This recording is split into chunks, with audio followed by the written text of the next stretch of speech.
a lot of times when you work on big transformation and change projects, organizations tend to say, well, there will be a certain percentage of people who will not be able to come along with us, and they might have to leave.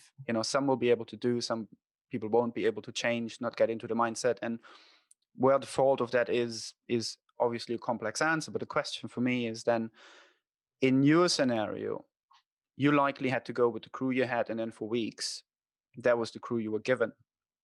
What are sort of the parts there that you have when you started to implement, especially something slightly new that some people might have been uncomfortable with, and you started to, energize them around like, yeah, let's really go for this thing.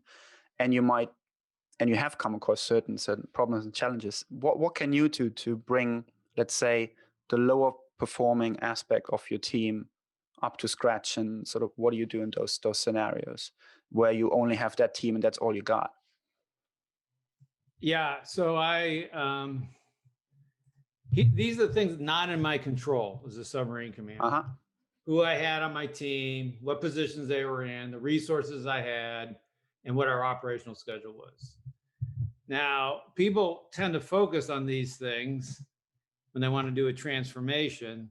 And it turns out none of these actually are the most important things. The most important thing is how the team interacts, how they talk to each other. It's plain and simple. And as a result, we get distracted. Oh, I need the right people, blah, blah, blah. Like, well, you're running the meeting wrong. So it doesn't really matter who you get, you're still going to have suboptimal outcomes in your meetings. And so number one, it's always a choice. You can't mandate for people. This is the biggest change. If I'm watching people in an industrial age factory, let's say it's a textile mill and there's sewing machines, I can see the fabric going down, the machine spinning. It's very visual. I can see it. I can measure it very easily. And what's happening now in your work, in most people's work, because algorithms are eating away at that kind of work, is thinking. It does not lend itself to that kind of visual imagery. And so as a result, it's much harder to control. If I'm trying to control, I can't to a degree control someone operating a sewing machine because I can see when they slow down. I can't see when your thinking slows down. I can't see that you're only giving me 10% of your brain and 90% you're thinking about what you're going to do when you get off work. I can't see those things. So everything is volunteered. And so we need to design a workplace where people are volunteering their effort. We have to recognize it's all volunteered. So we can't order people into an empowerment program. We can invite them. Now that's the key. So, and there will be people who don't want to participate. Now, I personally think that this percentage of humans is incredibly low. I think it's made larger by the fact that we've conditioned people into doing what you're told. And the best thing about doing what you're told is an absence of responsibility, because the number one excuse for being screwed up is to say, I was told to do. You think those engineers at Volkswagen were all said, yeah, no, it was all our idea to make this cheat the diesel engine thing? No, we were told to do this. We were sent signals that this was what the organization wanted.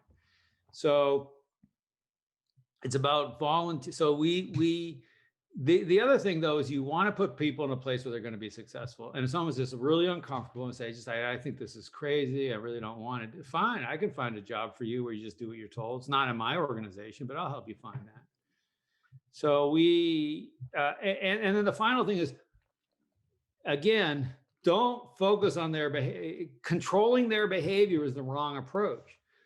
Leaders think to themselves, well, what's my behavior that will result in the behavior that I want? So let's say someone is not speaking up in a meeting. Well, how am I acting? How am I asking the question? And over again, when we asked questions like that, we found that we were the cause of people. We were the cause. Why is there people not feeling ownership? Because I was stealing their ownership. So just stop stealing people's ownership. Well, what do you mean? When I walk down there and say, hey, Marcus, how are we doing on the project? I just stole some of your ownership. It's now my project. If I say, Marcus, you come give me an update when you think it's necessary, and you come to me and say, hey, I need to get on your calendar. I'm going to give you a project update. Hey, here's what's going on. Here's what we did. Here's what I intend to do. Now it's your project. but I get impatient. I haven't structured the organization to operate that way. And so I send out the email, hey, Marcus, what's going on with the project? When am I going to get another update? And then I'm like, Marcus, where's your ownership? You're like, dude, you stole my ownership.